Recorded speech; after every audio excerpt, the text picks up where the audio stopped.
That's I just fine. I always forget to do that. No, Okay. that's fine. Yeah. So if our friends on Zoom would like to introduce themselves and what they're studying.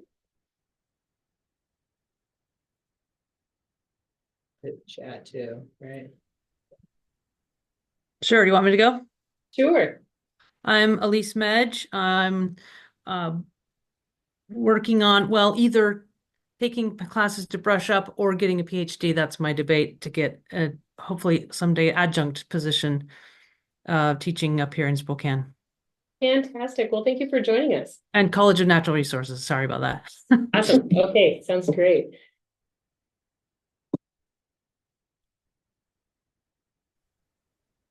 And so, hey there. Yeah, hey, yeah, I'm happy to introduce myself too. My name is Bruno, and yeah, I'm considering a postdoc. I'm doing a PhD in geology here at UI. And yeah, I don't really know how to approach finding a postdoc position, and so yeah, here I am. Fantastic. Thank you for joining us. Do we have anybody else on We can Zoom? learn in the chat too. We have someone PhD Yeah. in education, the AOL track. Okay, Yeah. fantastic. Well, thank you very much. We have one more on. Excuse me. So we're going to go through today. First, I'm going to give you a little overview of career services. And my name is Amy Pettit. I am a career consultant here at University of Idaho. And Megan, introduce herself. I'm Megan. I'm also here. I'm a graduate intern with Career Services and also a graduate student in English right now. So, and then we know Michael. Yeah, Michael, I'm the director of graduate student support in the College of Graduate Studies. So we are going to talk a little bit just about our office and what Career Services offers, and then go through defining some of the roles in academia. Sometimes that can be a little bit confusing on the different terminology. And a lot of the positions sound very similar. So we'll talk about the differences in those. And then we'll end with a few tips on searching for positions. So at Career Services, we serve current students, we serve prospective students, alumni. So even after you've graduated, if you're 10 years down the road, you can come back to Career Services and utilize our services here. And faculty and staff. So we work quite a lot with folks like Michael just to come in and do presentations. We do a lot of classroom presentations or different events. And then our employer relations team works quite closely with employers in the region to bring them to the career fair and to make sure that they have opportunities to talk with students on campus. Sorry about that, you guys. Okay, so some of the services that we offer, certainly resumes and CVs. If you're either pivoting to a new career or just want to incorporate some of the experience that you've gotten in grad school, we can certainly help with that. Writing cover letters. For a lot of our younger students, we do a little bit of major and career exploration and graduate school applications. But certainly for all of our clients, we do job and internship searching. Interview prep. If you have an interview coming up, I'm gonna Yeah. Folks, yeah, battling some illness. Yeah, we can help with interview preparation, whether that's going over some frequently asked questions, type inquiries about interviews in general. You can also schedule a mock interview with any one of our advisors. If you have an interview coming up and you want to prepare for that, our advisors are able to actually pull some data from some of these bigger companies. And so really like to be able to give you a tailored set of interview questions that can be really helpful. We do have a lot of resources online for interview preparation as well. Our website has an AI powered interview software called Big Interview, and that will let you practice interviewing. And then the AI software will track things in how you answer each of those questions and give you feedback on what you can improve. So that's a good way to practice as well at home. We can help with salary and benefit negotiation if you, have gotten through some of the further steps of the hiring process and are anticipating or have gotten an offer. As well as, do you want to hop back in? Sure, sure. I just went through the next two. Right, thank you for your patience. It's the season. It's the season, yeah. It's only gonna be happening when I'm talking in front of people, I think. And so where did you leave us? Being interviewed? Yeah. Yeah. Working. Certainly navigating LinkedIn, so creating a LinkedIn profile if you don't already have one, and then preparing for the career fair. So this is our homepage, and you're welcome to scan that QR code. We have lots of helpful resources, certainly scheduling an appointment. This is all done through Handshake. We have lots of kind of a la carte information up on our website. So if you just need to know how to prepare for an interview and don't have time to schedule with us, you could certainly click on that, or working on your resume and cover letter. But lots of different career resources are there.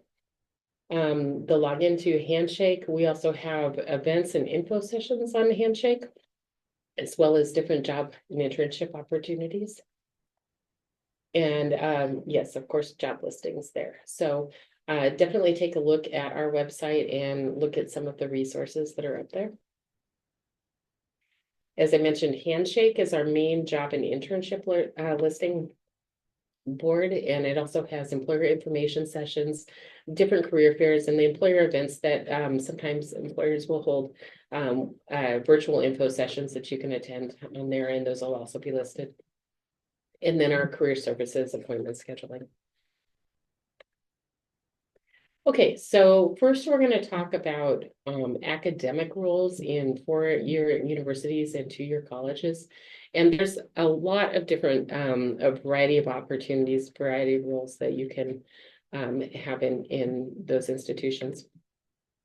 Teaching assistant, this is where they also start to sound a little similar. So we'll go through and define each one of them.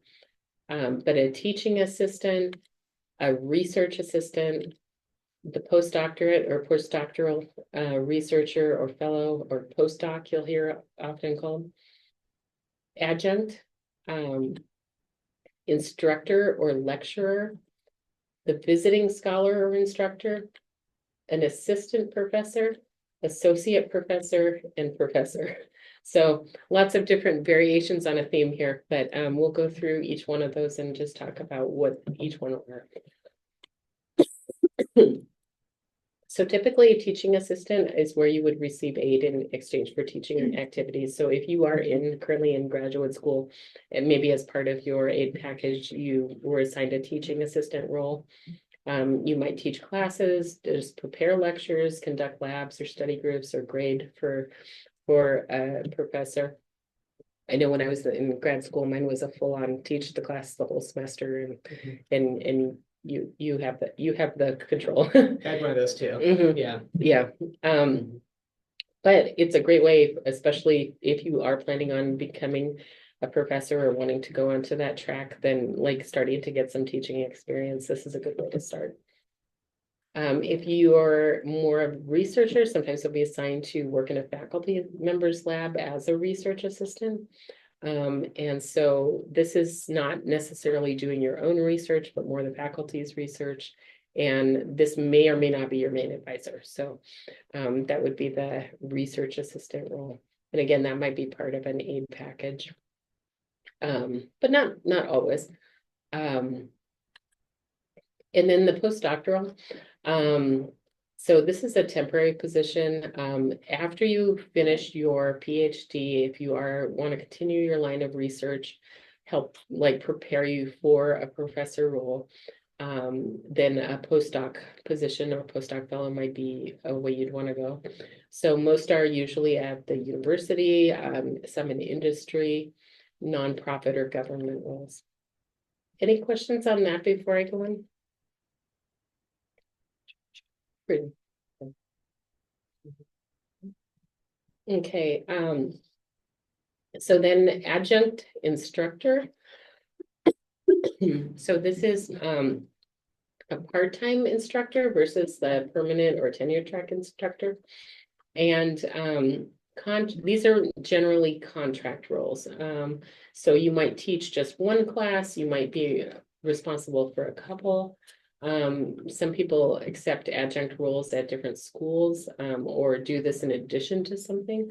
Certainly with community colleges, they run heavily on adjunct instructors, but more and more we are seeing the adjunct instructor role as there's definitely a lot more of the adjuncts rather than regular professor roles. And the one drawback to this is, I think, you know, it's kind of hard to piece together a living if you are trying to take just adjunct roles, often not benefited.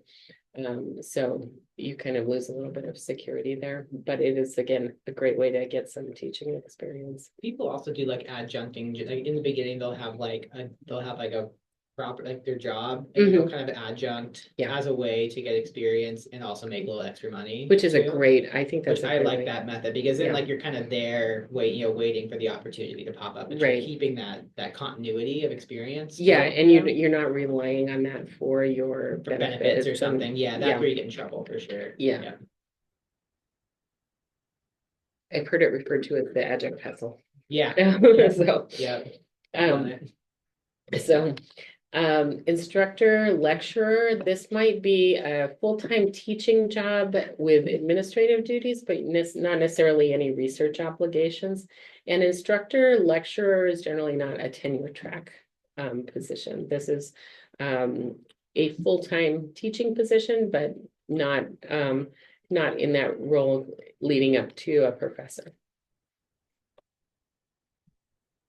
And then a visiting scholar or instructor, again, this might be a great way also to get some more teaching experience. And so, you know, oftentimes if someone is going on sabbatical or they have a temporary situation where they cannot teach, a visiting scholar or instructor might be called in.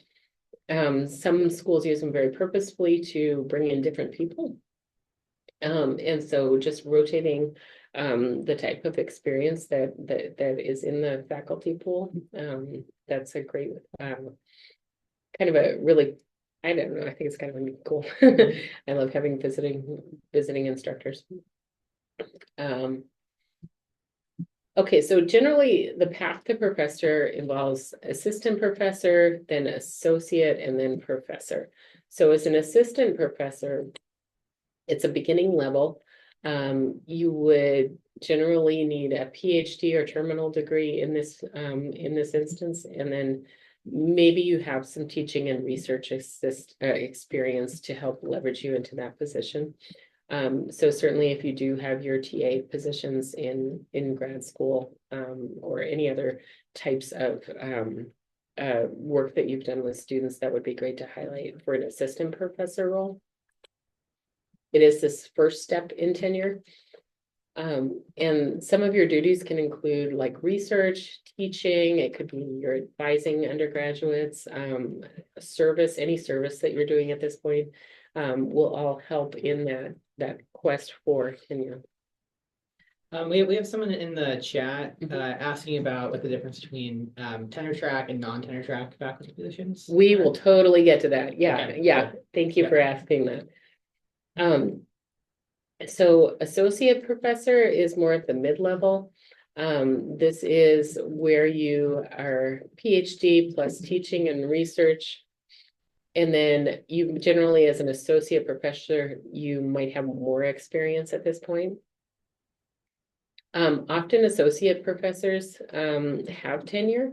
So the getting tenure is not dependent on being a professor.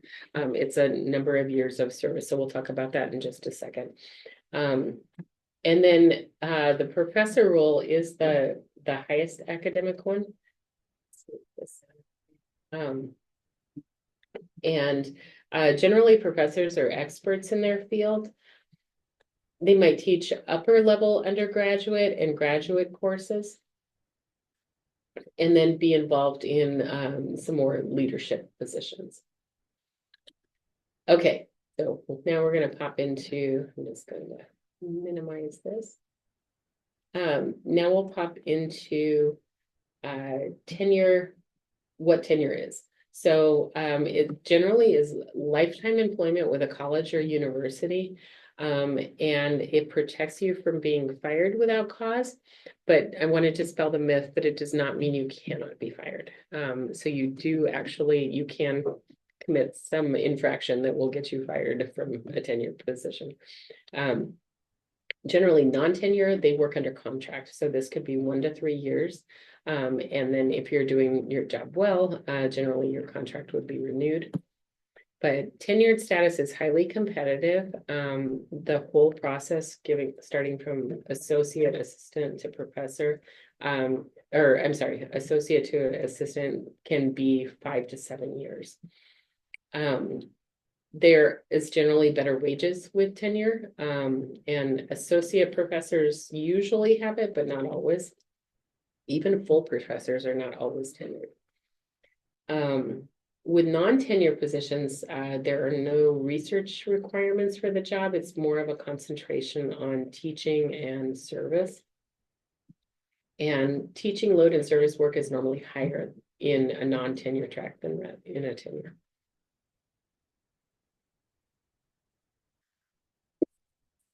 Okay. So now we'll go through some pros and cons of non-tenure track positions. So some of the pros, not necessarily a pressure to publish. And likely if you do enjoy teaching quite a bit, this is going to be a role you might thrive in because you will be able to do a lot of that. And especially if you're good at it, your contract is likely to be renewed with the non-tenure track. The cons are a little less earning potential. Unfortunately, non-tenure track positions are likely to be cut if there are financial problems. And there is no guarantee of lifetime employment. Oh my gosh, sorry, you guys. You want to go through the pros? Yeah.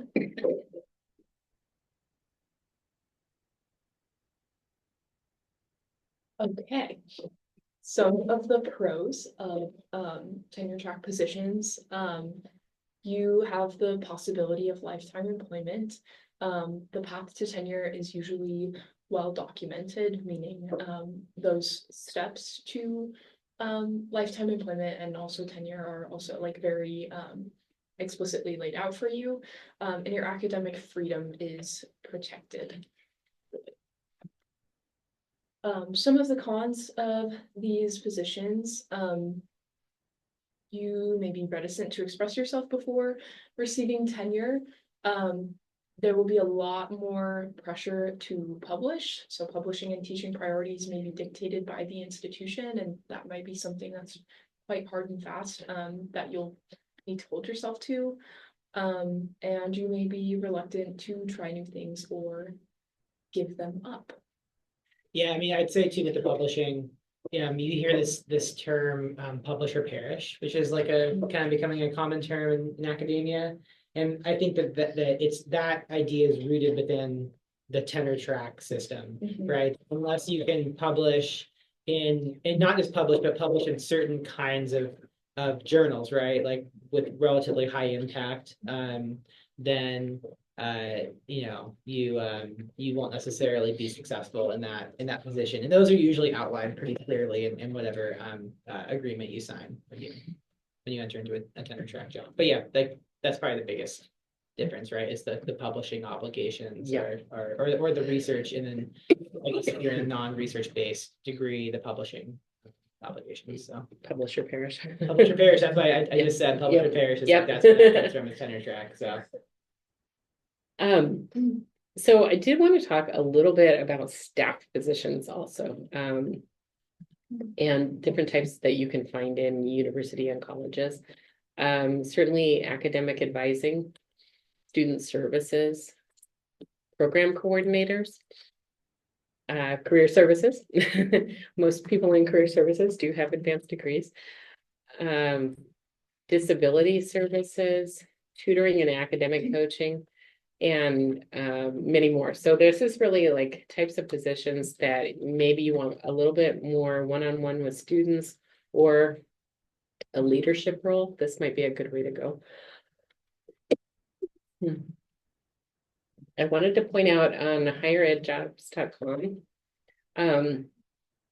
So these are all under the administrative positions.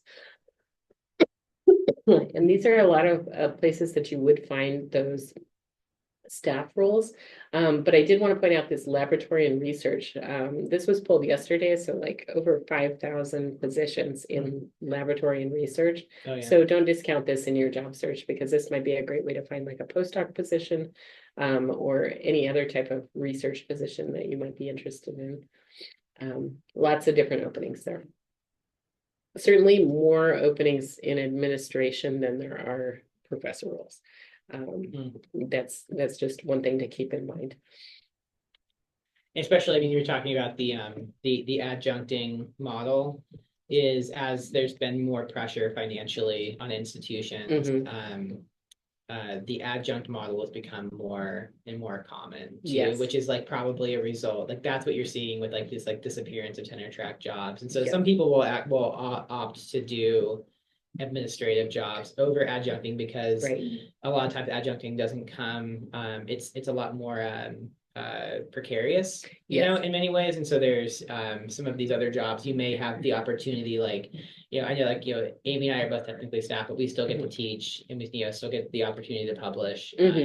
But there's just a bit more security in our jobs than there is strictly doing the adjuncting route, which I know I've done. I'm not sure if you've done it, but it can be a little bit scary sometimes to do it consistently and to rely on it. So yeah, it's a definitely one that if a institution is going through financial trouble, yeah, and their obligation is to the tenure track faculty, then your position is not guaranteed. And one thing with the staff roles I wanted to mention was a lot of these are contract also. It just depends on what level you go in at. So not necessarily, it sounds scary, but it's really just a performance review per year to renew, with some roles like exempt positions. But it really depends on the position and what level you're going in at. Yeah. So I did want to bring up this, I pulled this one, an honors program director for Minnesota State. So this actually paid quite well. This is in the 80 to 110,000 range, and they're looking for a master's degree. They want some student engagement. They prefer a doctoral degree. But this is the type of thing that if you go in and you look at those minimum and preferred quals, might be an option for you if you do want more of a leadership position. So publishing, teaching, networking, service, these are all great ways to be competitive when you are going through your job search. And so on your list of where to find opportunities, higheredjobs.com, that's kind of the go-to. Certainly Inside Higher Ed, Chronicle of Higher Education, and then HERC, which is the Higher Education Research Consortium. Each one of these has job postings. I think Higher Ed Jobs is kind of the most well-known one, but certainly get onto those websites, take a look and see if there are some interesting opportunities for you. Things that you would want to focus on, certainly it depends on the position. So if you are looking for more of a research, that might be, you know, more towards the top of your CV. Your skills, any certification. If you're looking for some of the, like an adjunct position or some of those teaching positions and assistantship, highlighting any student experience, any teaching that you've done, any TAing that you've done, volunteerism, service projects are always great. and and research projects. Relevant courses, I think that feels a little bit more undergrad, but you could certainly highlight relevant courses that you've taught. And then any membership, leadership experience, languages, research and publication. So these are all kind of like different things that you can include. You don't have to include them all. But when you are composing your CV, make sure that the skills that you're focusing on are really focused towards the job that you're going for. Okay, I'm sure that was not 45 minutes, but Oh, well, we have some, so Yeah. people have been asking some things. I mean, I could just, I could kind of just talk a little bit about some of the things that have been going on in the chat. 'Cause Great. I've had some answers, but maybe I could Yeah. highlight it for the larger group. And that is, people were asking specifically like about benefits, like what kinds of positions come with benefits. Basically, adjuncting, probably not. Probably Like, I think not. that there are some, most of them, and if they are, they're probably very limited. Right. Where you're going to get benefits, probably lecture positions, postdoc positions, and then Mhm. obviously tenure track positions. But of the more common, it'd be like staff, postdoc. Postdoc is usually a staff position. It's a staff researcher, technically, is how it's classified. Yeah. And then you know, like you said, lectures are actually usually faculty, technically by classification, Mm. and those do come with benefits. The other thing that people were asking about is sort of how, I think where it was kind of getting at, like generally how that transition from assistant to associate to professor works. And it's usually like every so many years, you're assessed based on how you're meeting the requirements, right, of that contract. And so, you know, I kind of outlined in the chat, so like it's heavily research and publication focused. However, you know, up to you know, usually it's like 35 to 40%, right? Something might be teaching based, and so they're going to want to see things like your teaching reviews, and you know, they're going to want to know about how you've been at the professor as well, because that's obviously part of the job. And then there's usually a service component as well, and people are asking like, what is service? And service is you know, so like we do, so like, you know, once a month I meet with the grad council, right? And grad council is made up of faculty who are fulfilling their service obligation, right? And so it can be committees, it can be student-led groups, things like that. But that's usually the anatomy of that contract. It's kind of those three components. It can vary a little bit, but I'd say those are the three probably main components that you'll see in the agreements. And then we have one more. So let's see. Thanks. I also wanted to ask what some options are for post-bac positions in academia. I'm currently a research assistant on campus since my lab retained me after my graduation, but there are other positions to consider before continuing on to graduate school. Post-bacs are a great option. I had never heard of a post-bac until about a year ago. But yeah, I mean, they're out there. I'm assuming like just like a postdoc, higher ed jobs is probably a pretty good place to look for them. Yeah. And it's a lot like an internship in a lot of ways, where they're very focused on job skills. That's how I understand a post-bac. So we have one that we kind of work with WSU on. It's with fisheries biology, and it's purely like, how do we get people fisheries biology experience before they continue on to you know, graduate school, right? Because they'll have some of that experience that they may have missed out on in their undergraduate degree. It makes them kind of more desirable, right? So the post-bac is like a brand. I mean, to me, it's like kind of a brand new idea. But you know, I'd say that like in terms of the application process, it probably exists in the same sort of spheres that the postdoc does in terms of where you look for them. But they're not going to need you to have as much experience as a postdoc. Obviously, you don't have a PhD, right? They're designed, rather the postdoc, you're typically helping the postdoc actually, and I'll, you know, pull the curtain back a little bit. The postdoc is usually you're helping fulfill deliverables of a grant. In the post-bac, you are usually the deliverables of a grant. You could look at it like that, right? Like the deliverables of that grant are probably to give people experience, right? So like the one that we do, it's an NSF-funded project that specifically wants to get people who are interested in working with Indigenous led fisheries, right? And so we're oftentimes having indigenous students come on to get this kind of experience, right? They are themselves the deliverables of that grant. Got it, So, got it. so you can look at it like that as well. And so you can also tailor the way that you apply to them with that knowledge, right? Because you're not going to necessarily have the same things because of that dynamic. And then also, it looks like Bruno has their hand raised. Yes. So. Yeah, thanks for the presentation. It's like really helpful. I was wondering how transferable are, the systems and tips that you're talking about to an international kind of like context.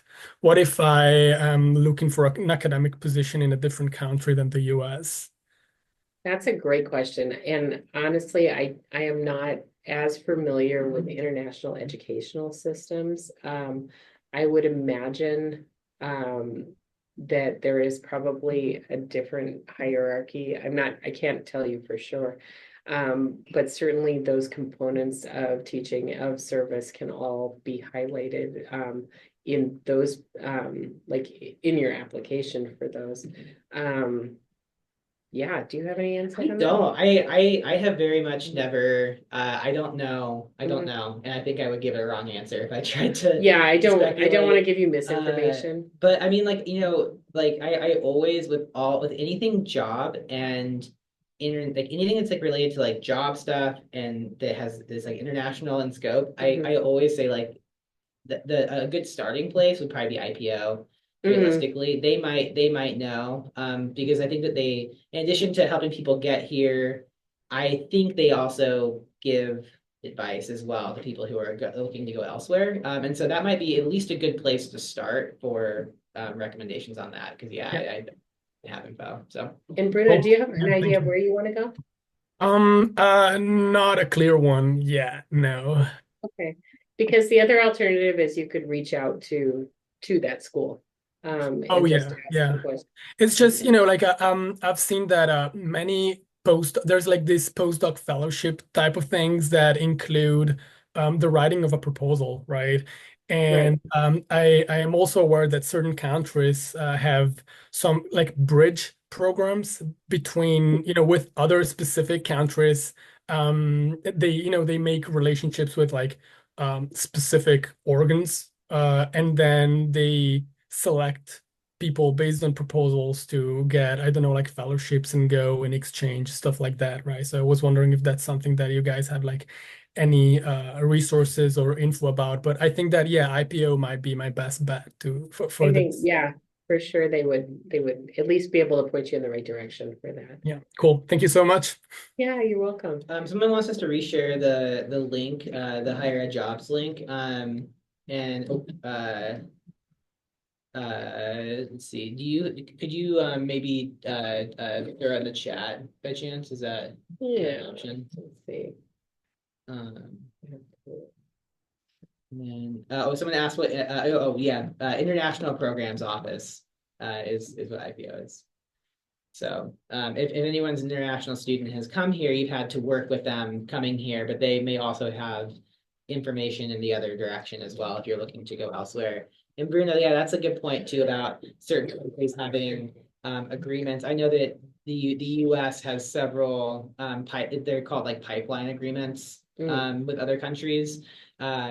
And so I know that is a thing to consider. I know we see that a lot. We have different kind of pipeline agreements with certain countries, and it's usually related around like we have certain like there are certain countries who are like really interested in educating like engineers, right?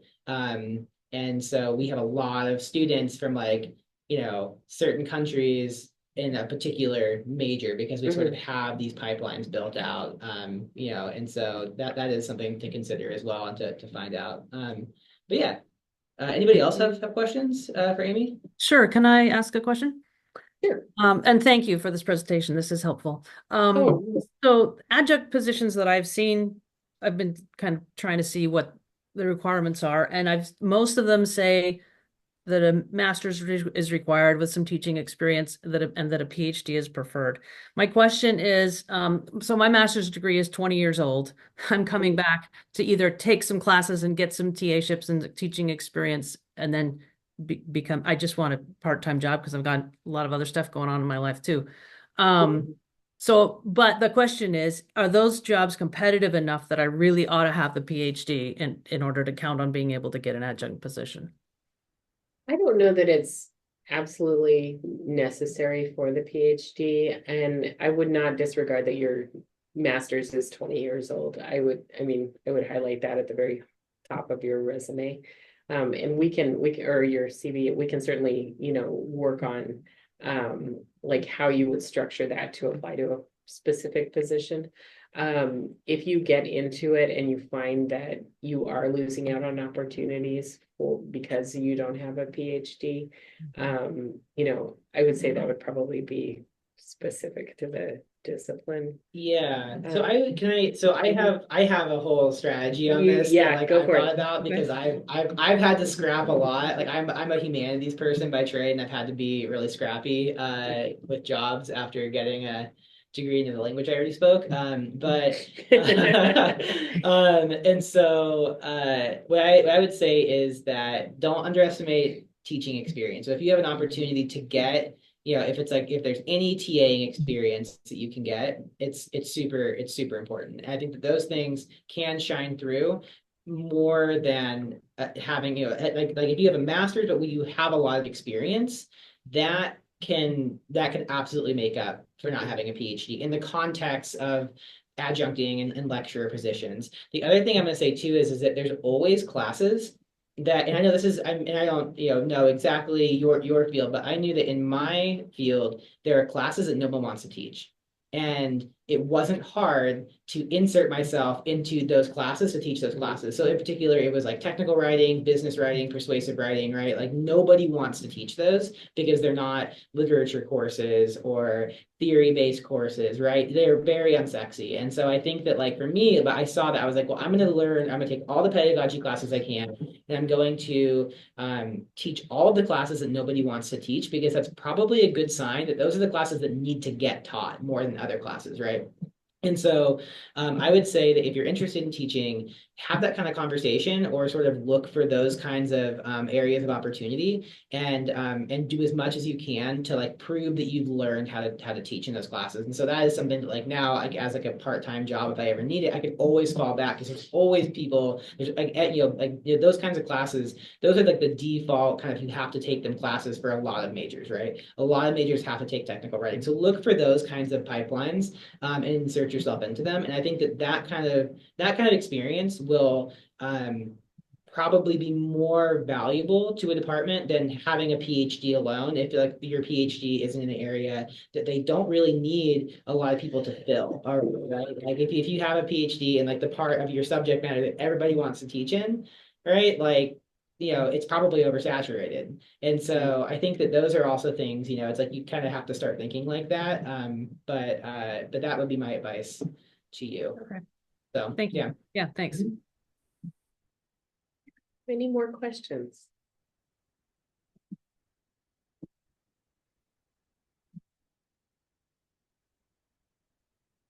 Cool. All Yeah. right. Well, thank you everybody online for joining us. We really appreciate it. And thank you, Michael, for having us put on this Yeah. presentation. We always love the COGS PDI series. So feel free to come by Career Services and talk with us. We can do in-person or online appointments. So just schedule with us through Handshake if you need any help. All right. See everybody. All right, Thanks, thank Amy. you.